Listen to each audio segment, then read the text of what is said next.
Just as he was tending to his wife's body, this woman who was already dead, suddenly moved her eyes. But when the husband saw it, he wasn't happy at all. Instead, a look of terror spread across his face. He stepped forward again to check on her, and realized she was actually still alive. The desperate husband immediately did something insane. He grabbed some food and poured it into her mouth, then clamped his hand over it hard, until her feeble struggling stopped completely. Only then did Jack breathe a sigh of relief. He thought he'd pulled it off flawlessly, finally free from his gravely ill wife. But little did he know that while working one day, Jack witnessed something absolutely terrifying. As he was drinking, he suddenly got a bad feeling. He turned around to find the body had shifted position. And that wasn't all. The eyes that had been shut tight suddenly opened. Jack jumped in fright, but as an excellent coroner, Jack didn't let it throw him off. But before he could catch his breath, the tablet beside him eerily switched on. Jack picked it up to look, and his face went completely slack with disbelief. On the screen was a comic, and it depicted the entire scene of him killing his wife. But he was the only one who knew about this. A wave of intense dread washed over Jack. He quickly gathered his things to leave, but at that very moment, the door suddenly slammed shut on its own. Then right after, blood began pouring out of the cabinet behind him. As Jack watched in horror, one of the cabinet doors suddenly swung open.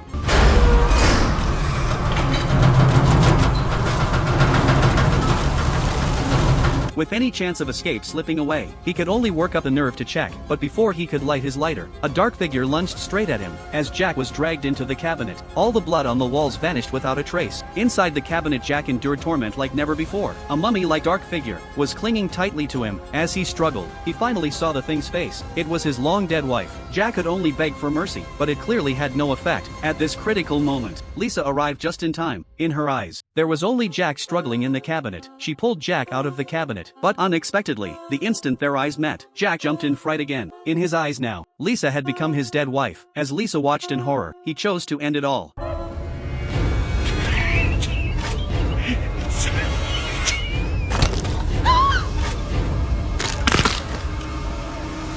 But what no one saw coming was that this was only the beginning, and the culprit was that unassuming comic. No movie has ever made me watch the whole thing with my eyes shut, but today this killer comic pulled it off. Because you can never imagine what monstrous things a person will do to satisfy their own selfish desires. And if I'm not wrong, you're definitely lying down watching this right now. So here's a friendly heads up: this film is pretty scary. I strongly suggest tagging a friend who scares easily to watch with you. The film kicks off with a bang. A girl, disgusted by how ugly her mother is, viciously curses her to die soon. And that's not all. She even writes these cruel words on a photo. But what the daughter never expected was that her mother saw the whole thing. She couldn't bear how much her daughter despised her, and in despair she took an extreme step. The daughter heard the commotion and rushed to help, but just as she was about to save her mother, she remembered her classmates' mockery, and driven by her pride, the daughter instinctively stopped, because deep down, she'd always wished her mother would disappear forever. In the end, the daughter watched helplessly as her mother passed away. Emma buried this secret deep in her heart. She thought it would stay in the past forever, but 20 years later, the incident in the form of a comic appeared on her computer. Emma's face went pale when she saw it. She immediately contacted the comic submitter, demanding to know how they knew her secret. But since she couldn't get through on the phone, Emma could only leave a message. Just as she was panicking, all the office lights suddenly went out. Then all the doors and windows began to close. Emma trembled in fear. She instinctively grabbed a weapon to defend herself, and at that moment, the computer beside her lit up again. Emma saw something even more terrifying.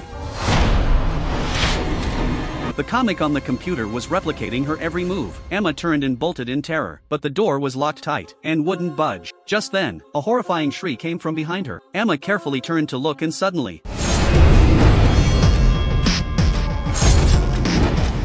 afterward, the police arrived. They pulled all the surveillance footage, but found no trace of any suspicious figure. So the police ruled Emma's death a suicide. But just as they were about to close the case, the sheriff noticed something off. Emma's manner of death was exactly the same as the comic on the computer. The sheriff was certain it was no coincidence, so he immediately tracked down the submitter, Lisa. Upon hearing of Emma's death, Lisa was equally shocked. The sheriff asked if she told anyone the comic's contents. Lisa insisted it was all her own original work, and before it was officially published, she'd never tell a soul. Even the copy she sent Emma was just a rough draft. Lisa had no idea why Emma's death matched the comic so closely. Although Lisa provided an alibi, the sheriff felt this wasn't so simple, so he started reading Lisa's other comics. One was about a coroner named Jack, who from years of caring for his gravely ill wife, gradually broke down mentally, until he couldn't take it anymore, and killed his wife with his own hands. At first the sheriff didn't take it seriously, but while discussing the case with an officer, he happened to glance at a news broadcast on a screen. A worker had died in an accidental electrocution, and the body had been sent to the morgue. morgue. The moment the sheriff saw it, he got a bad feeling, because the news was almost identical to the comic he'd just read. He quickly investigated where the worker had been sent. Lisa saw the same news report. If the death in the book was coincidence, could this news really be a coincidence too? Following the clues in the comic, Lisa quickly found the morgue's location, and so the opening scene unfolded. Jack, nearly broken from long years of caring for his sick wife, had finally made it to her death. He thought he could finally get a good night's sleep, but then his wife came back to life. In a fit of rage, Jack finished her off himself, and for his crimes he paid the price. Although Lisa arrived in time to save him, Jack ultimately couldn't escape his fate of death. But right after Jack died, the sheriff arrived, making Lisa the prime suspect. The sheriff took her to the station for questioning. The police assumed Lisa drew all the comics, and reality matched the comics exactly, so the sheriff was convinced Lisa was the killer. Unable to defend herself, Lisa had no choice but to tell the truth. The comics weren't hers at all. She'd plagiarized them. A mysterious person had been sending these comics to her by email. Those stories were exactly the inspiration she needed, even though she didn't know their motive. Her hunger for fame overrode everything. In the end, Lisa put her own name on those comics, and became the hottest comic artist around. The police launched an investigation of Lisa's office, but when Officer John saw one of the comics, his face instantly went white. The main character in that comic was himself. 6 years ago, John had just passed the police exam. He excitedly told his girlfriend, and the two happily planned their wedding. But at that very moment, a moment of carelessness, and he hit a little girl. John's first thought was to save her, but thinking of his future and his love life, he abandoned the idea. Not only did he not lend a hand, he secretly buried the little girl. He thought he'd done it flawlessly, so why was he now drawn into a comic? And while he was worried and afraid, the sheriff traced the mysterious person's location through the IP address. It was an abandoned housing complex. Coincidentally, Jack had once lived there. The sheriff also learned he had a daughter named Amy, but for some unknown reason, she'd inexplicably gone missing. And even more surprising to the sheriff, Lisa had also once lived in that complex. The case was growing more and more baffling, but this only strengthened the sheriff's resolve to dig deeper. On the way to the complex, Lisa told the sheriff a story. She'd once been rejected by every comic publisher for lacking inspiration. At the lowest point of her life, she met Amy, who was also being bullied. Lisa helped drive off the bullies, and the two became the best of friends. Lisa learned why Amy was being bullied. It turned out the comics she drew became reality, so the neighbors all thought she was a jinx, and wanted to drive her out of the complex. Later, Amy had enough and set the house on fire, then vanished, disappearing completely. After hearing this story, the sheriff immediately concluded the mysterious person was likely Amy. The two traced the network connection to where the computer was hidden, and things were exactly as the sheriff had guessed. The computer was in Amy's old home. When the sheriff opened it, he indeed found the comics. It seemed the killer really was Amy, but was that really the case? Just as the sheriff was reporting to his superior, someone claiming to be Amy sent Lisa a message, saying they'd be waiting at the old place for Amy. Lisa's face changed instantly when she saw it. She seized the chance to ditch the sheriff, then quickly headed to the meeting spot, but she'd barely arrived when someone ambushed her. When Lisa came to again, she found herself tied up, and the one who'd kidnapped her was Officer John. Ever since seeing that comic, John had worried his old crime would be exposed. He didn't know how Lisa knew about it, but at this point, none of that mattered. He decided the best way to bury the truth was to silence Lisa for good. Even now, he still didn't recognize his own wrongdoing, but just as John was about to make his move, a horrifying cry suddenly came from behind him. Then all the lights in the factory went out.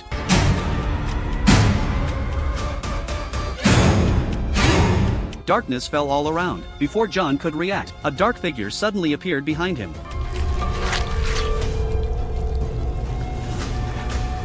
And the sheriff arrived just then. He'd tracked Lisa's phone earlier, but when he burst into the factory, Lisa had already collapsed on the ground, and John was crouched beside her. But strangely, his body seemed to be out of his control. He raised his pistol and made his final decision. 야, 너 미쳤어? 살려줘, 선배. In the sheriff's eyes, John had lost all hope of living, but in truth the dark figure behind him was forcing John to pull the trigger. The sheriff tried to calm him while slowly moving closer, but in the end he was a step too late. A sharp gunshot rang out in the warehouse.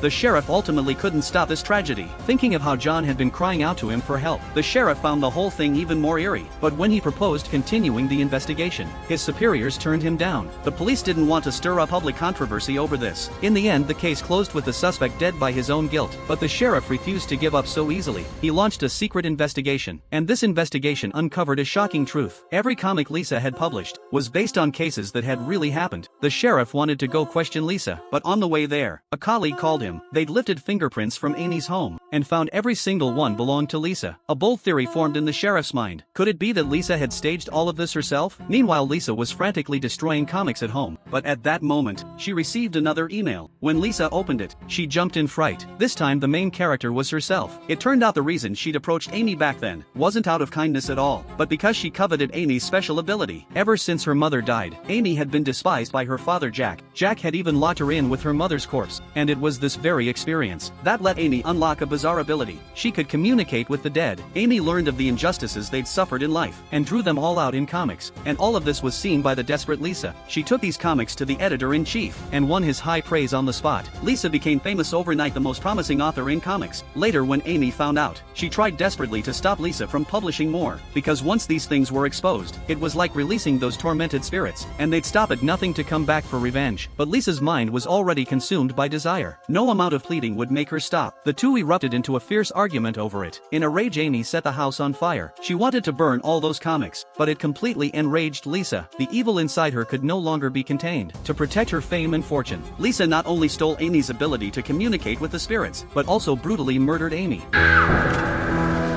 Using this special ability, she began communicating with the tormented spirits, drawing out their experiences in comics, and so she gained both fame and fortune, reaching the peak of her career. The sheriff meanwhile arrived at Lisa's home, only to find Lisa nowhere to be found. He saw the whole truth in the comics on the computer. It turned out Lisa had done it all. The sheriff rushed to Amy's home, but he was struck to the ground by Lisa, who was hiding in the shadows.